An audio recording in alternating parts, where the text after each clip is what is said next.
Well, today we celebrate the feast day of Saints Peter and Paul, and I want to look at the life of St. Paul because he was such a huge figure in the history of our church. He still is. And almost every week when we gather for Mass, we hear something read from St. Paul. So I want to know a little bit more about him. He was born in the year 8 AD in the city of Tarsus. He was then called Saul, and he must have been from a rather important family because he was a Roman citizen, which not everyone was. And he learned a trade from his father of being a tent maker. Well, when he was in his early teens, he was sent to Jerusalem to go to school with the most famous rabbi of the time, and it was noted that St. Paul throughout his life was a genius.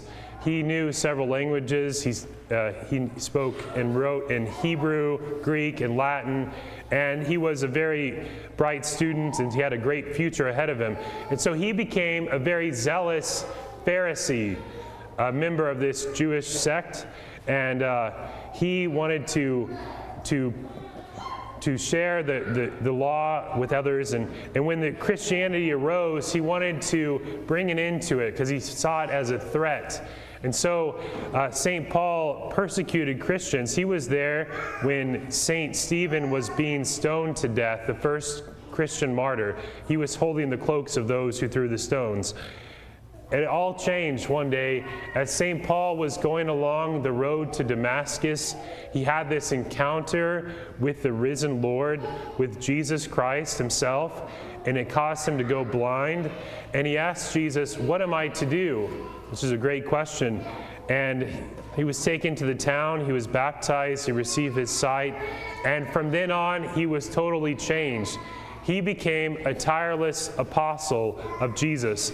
This was a man who was totally fascinated by the light of the gospel, a man whose life was completely submersed in Christ, a man who was sustained by the profound conviction that the light of Christ must be taken to the whole world, that the gospel needs to be proclaimed to all creatures.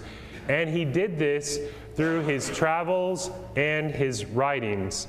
So St. Paul did a lot of travels. He did 4 missionary trips. He went either on foot or riding an animal or sailing. And it is estimated that he traveled more than 10,000 miles to share the gospel. That's like going from New York to Los Angeles, back to New York, back to Los Angeles, back to New York, okay? That's how much he traveled. This was obviously a long time ago when it was much harder. And he experienced a lot of opposition and persecution and problems. He was shipwrecked many times. And he did it all for the sake of sharing the gospel. He also wrote a lot. St. Paul wrote 13 letters that make up 1/3 of the entire New Testament. There's an argument about whether or not St. Paul wrote the letter to the Hebrews.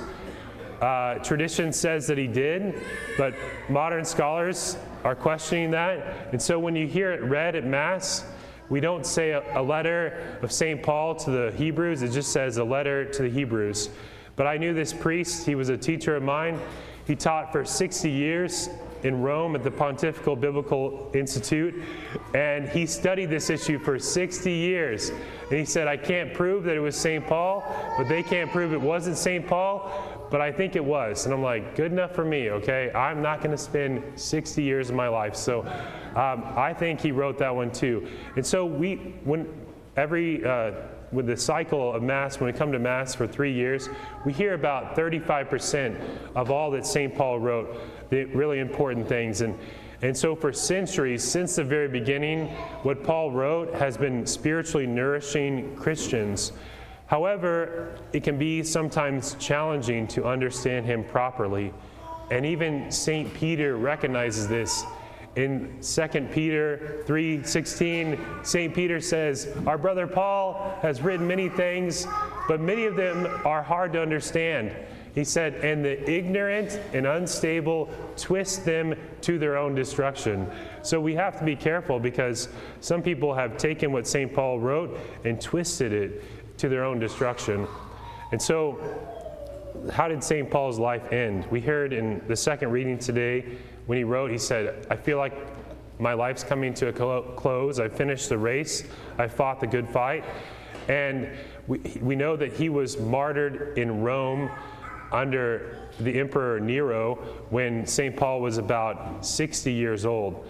St. Peter was crucified upside down, but St. Paul, since he was a Roman citizen, was beheaded. And the story goes, they must have done it on the edge of a hillside, because when they lopped his head off, it bounced 3 times. And supposedly springs came up there, and so they call it Tre Fontane, the 3 fountains. And then they buried him in a place that today is called St. Paul outside the wall, so you can go to Rome and see it. So that's the life of St. Paul. We also know that, just to bring this to conclusion, that his name changed throughout his life. He was first known as Saul, then he became Paul. And Saul means great one. Paul means little one.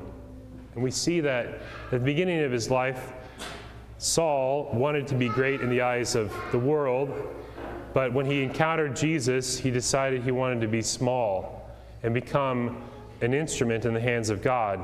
And thereby, he became truly great. And so we can learn a lot from the life of St. Paul, and maybe think about what it means for our life too, and ask that question that he did, Lord, what do you want me to do, and how can I serve you in your church?